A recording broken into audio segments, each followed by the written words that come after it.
Marie Perny, félicitations pour ce prix.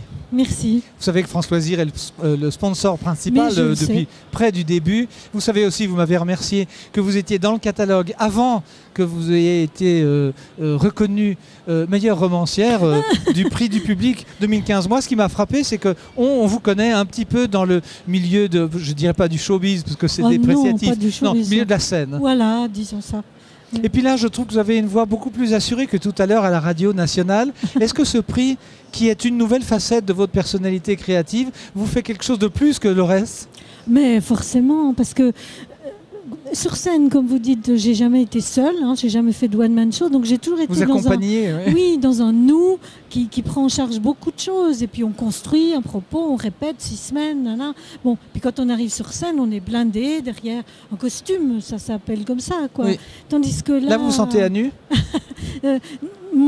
Plus maintenant, parce que la première émotion de tout à l'heure est un peu il aurait passée. fallu. J'espère que les auditeurs l'auront perçu. Oui. C'est surtout en fait ce qui m'a vraiment déstabilisé, c'est le petit discours que j'ai tenu à faire. Enfin, comment dire merci? Comment dire merci? C'était parfait, puisque vous nous avez remercié. Vous avez vraiment remercié tout le monde, Michel Moret, et le petit détail qui me le disait, parce qu'on se connaît, que vous avez envoyé un manuscrit il y a 10 ans et que ça a dormi pendant 10 ans sous son coude, et que c'est lui qui vous refait signe. Alors, c'est-à-dire qu'il il avait bien reçu ce tout petit manuscrit que j'avais envoyé, et puis il m'attendait au tournant, a-t-il dit. Alors quand j'ai eu quelque chose de plus long, je lui ai envoyé. Alors on va parler du roman. Le roman qui nous a plu, c'est une évidence. C'est en partie tiré d'un fait divers, ce que vous répétiez tout à l'heure. Ouais. À la base, il y a vraiment un vrai fait de la vraie vie. C'est-à-dire que Bernard Pidou, peintre vaudois, a vu son atelier entièrement incendié, sa production détruite par un jeune voilà, qui déconne. Oui, c'est par un jeune en rupture. On a reçu hier Claudio Vallone qui a fait un livre sur ces jeunes qu'on emprisonne. Oui. En fait, le fait qu'un atelier brûle, bon, c'est pas important, mais c'est qu'on reconnaisse quel est le jeune qui l'a fait. Voilà. Et là, alors, scène étonnante dans la réalité. Alors, dans la réalité, au moment du procès, Bernard Pidou a fait le croquis de ce jeune homme, et à la fin, il lui a donné en lui disant « T'as fait une connerie, mon garçon, je crois ». Et quand on m'a raconté cette anecdote bien après que les faits aient eu lieu, ça m'a vraiment touchée comme un geste tellement bon par rapport à des réactions qu'on peut voir tout le temps. Quand des jeunes déconnent, il y a plus de gens pour leur taper dessus que pour comprendre, accompagner. Voilà. Il y a le pardon. Le pardon, on a toujours étonné de voir que quelqu'un pardonne à quelqu'un d'avoir assassiné. C'est étonnant. Ça, dans la vie, alors c'est la fille dans le roman, la fille de son père, puisque vous dites que vous poursuivez, vous terminez une œuvre non finie. En fait, le peintre, dans votre histoire, se trouve intéressé par ce jeune homme comme un fils qu'il n'avait pas. Voilà.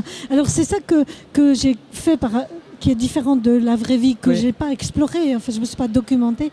Mais moi, ma question c'était, mais alors il a fait quoi après, le peintre?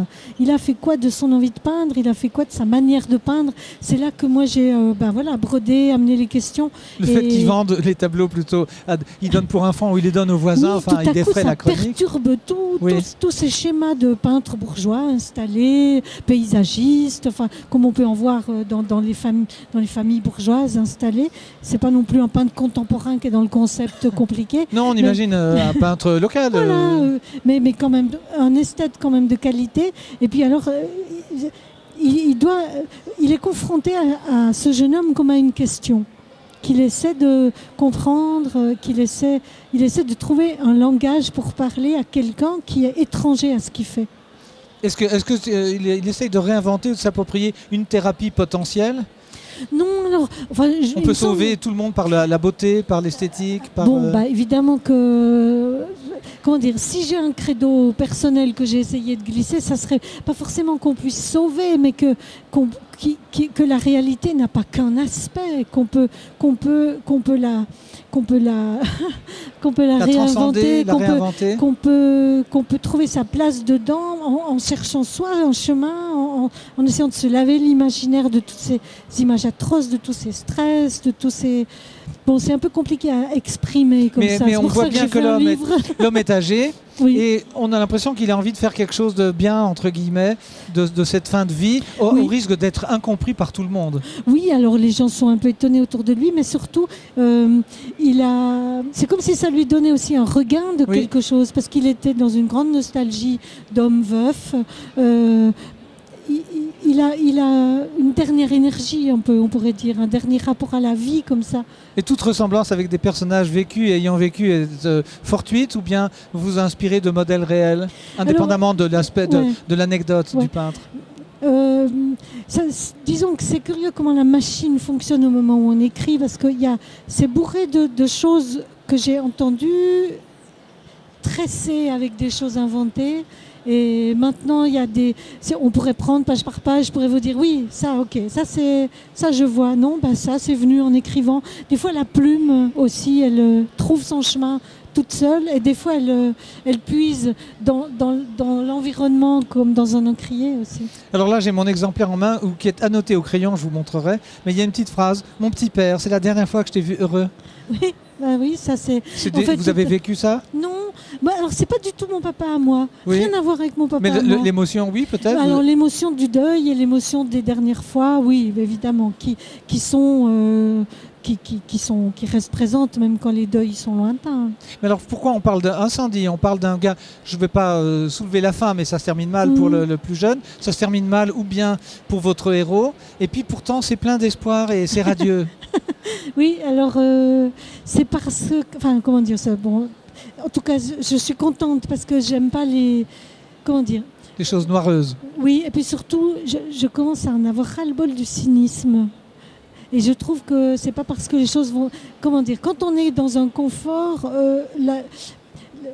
parce que moi, je n'ai pas une vie malheureuse, j'ai pas une vie triste. Hein, je sais pas comment dire, mais l'art doit pas alimenter le cynisme. On doit travailler à renforcer notre optimisme. Merci, je crois que c'est le mot de la fin là. Parce qu'on va espérer pour vous une carrière radieuse.